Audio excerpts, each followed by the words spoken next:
Assalamualaikum warahmatullahi wabarakatuh. Perkenalkan, nama saya Andinia Petapiani. Saya mahasiswi bimbingan dan konseling Islam Fakultas Dakwah dan Komunikasi UIN Sunan Gunung Jati, Bandung. Teman-teman sekalian, kali ini saya akan membawakan sebuah podcast mengenai bencana alam yang terjadi di Indonesia. Seperti yang kita ketahui, belum genap 1 bulan di tahun 2021, Indonesia telah dilanda berbagai bencana alam, mulai dari longsor, banjir, dan bencana alam lainnya.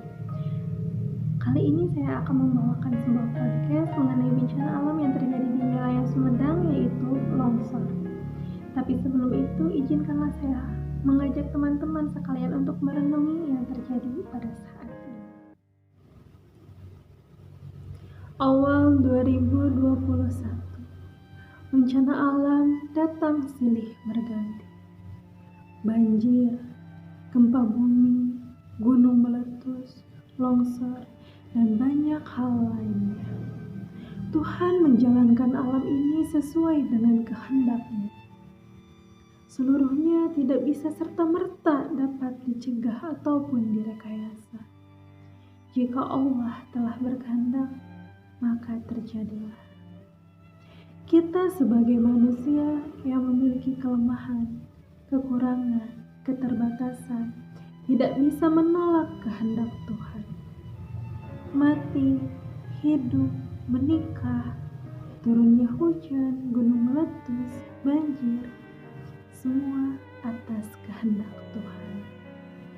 Tugas kita sebagai manusia adalah bagaimana kita bersikap dan berperilaku baik terhadap sesama manusia, terhadap alam, dan terhadap Tuhan. Hendaknya kita sebagai manusia, kita bisa introspeksi diri. Kenapa bencana alam datang silih berganti? Langsung saja ke podcast kali ini, yaitu membahas mengenai bencana alam longsor yang terjadi di wilayah Kabupaten Sumedang, Jawa Barat. Teman-teman semua, seperti yang kita ketahui bahwa bencana alam longsor di Dusun Bojong Kondang, Desa Cihanjuang, Kecamatan Cimanggung, Kabupaten Sumedang yang terjadi pada 9 Januari terjadi 2 kali, yaitu pada pukul 16 dan pukul 19, di mana terdapat 1020 orang yang mengungsi, dan sampai pada tanggal 17 terdapat 29 orang yang meninggal dan 11 orang dalam pencarian tim SAR gabungan. Teman-teman semua, longsor ini menerjang komplek perumahan Pondok Daud, dan ketika longsor ini terjadi, ternyata mengungkap sejumlah temuan. Yang pertama adalah bekas galian tambang, di mana pakar geologi sekaligus dosen Fakultas Teknik Geologi Universitas Padjadjaran, yaitu Diki Muslim, mengatakan bahwa pada bagian utara perumahan terdapat bekas galian tambang yang memang dijadikan perumahan. Yang kedua adalah aktivitas alat berat di tebing yang memicu terjadinya longsor, di mana secara geoteknik aktivitas tersebut melemahkan ikatan butiran tanah sehingga berpotensi longsor apabila sebelumnya wilayah tersebut merupakan sengkedan yang ditanami pohon, kemudian ditebang dan di bagian bawahnya dijadikanlah sebuah perumahan. Yang ketiga, temuannya adalah memang Cimanggung ini rawan longsor karena secara morfologi kondisi daerah bencana merupakan pembukitan yang bergelombang yang berada di ketinggian antara 735 sampai 778 meter di atas permukaan. Teman-teman semua, saat kejadian longsor terjadi di Kabupaten Sumedang, Jawa Barat ini, maka pemerintah pun mengambil beberapa tindakan atau penanganan.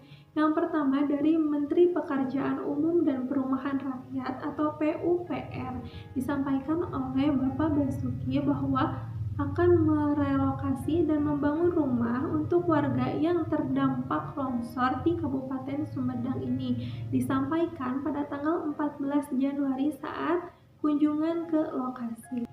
Yang kedua, dari Kementerian PUPR melalui Balai Besar Wilayah Sungai Citarum telah mengirimkan satu alat berat, yaitu ekskavator untuk membantu menangani evakuasi pasca bencana. Kemudian dari KSPSI atau Konfederasi Serikat Pekerja Seluruh Indonesia telah menyediakan posko bantuan untuk korban longsor yang terjadi di Kabupaten Sumedang. Teman-teman semua, bencana alam yang terjadi di Kabupaten Sumedang ini tidak hanya menelan korban jiwa, tidak hanya menyebabkan kerusakan. Kejadian ini juga menyebabkan luka yang sangat mendalam terhadap korban bencana alam longsor ini. Untuk itu, sebagai konselor, kita bisa melakukan layanan konseling, di mana yang pertama bisa menggunakan play terapi, kemudian penenangan atau relaksasi dan desensitisasi, kemudian juga ada pendalaman yaitu eklektik. Bismillahirrahmanirrahim. Teman-teman semua, marilah kita bermuhasabah sebagai makhluk yang beragama, khususnya umat Islam. Suatu musibah yang terjadi, marilah kita sikapi dengan sabar, dengan ikhlas, dan bermuhasabah, juga introspeksi diri. Yang artinya kita menerima musibah dengan penuh ridho dan keikhlasan, serta mengembalikan semuanya kepada Allah Subhanahu wa Ta'ala. Hal ini sejalan dengan firman Allah pada surat Al-Baqarah ayat 155-157, yaitu, dan sesungguhnya akan kami berikan cobaan kepadamu dengan sedikit ketakutan, kelaparan, kekurangan harta, jiwa, dan buah-buahan. Dan berikanlah berita gembira kepada orang-orang yang sabar, yaitu orang-orang yang apabila ditimpa musibah, mereka mengucapkan inna lillahi wa inna ilaihi raji'un. Mereka itulah yang mendapatkan keberkatan yang sempurna dan rahmat dari Tuhan mereka, dan mereka itulah orang-orang yang mendapat petunjuk. Terima kasih kepada teman-teman semua yang telah menonton podcast ini dari awal sampai akhir. Semoga bermanfaat, dan mohon maaf apabila banyak sekali kekurangan dalam podcast ini. Teman-teman semua, untuk menutup podcast ini, Andini ingin mengajak teman-teman semua, mari kita doakan saudara kita, teman kita, kerabat kita yang sedang mengalami musibah ataupun bencana, agar mereka senantiasa dilindungi, agar mereka senantiasa ikhlas, agar mereka senantiasa tabah, dan semoga semuanya akan lebih membaik lagi. Terima kasih telah menonton podcast kali ini. Mohon maaf apabila banyak sekali kekurangan dan kesalahan. Wassalamualaikum warahmatullahi wabarakatuh.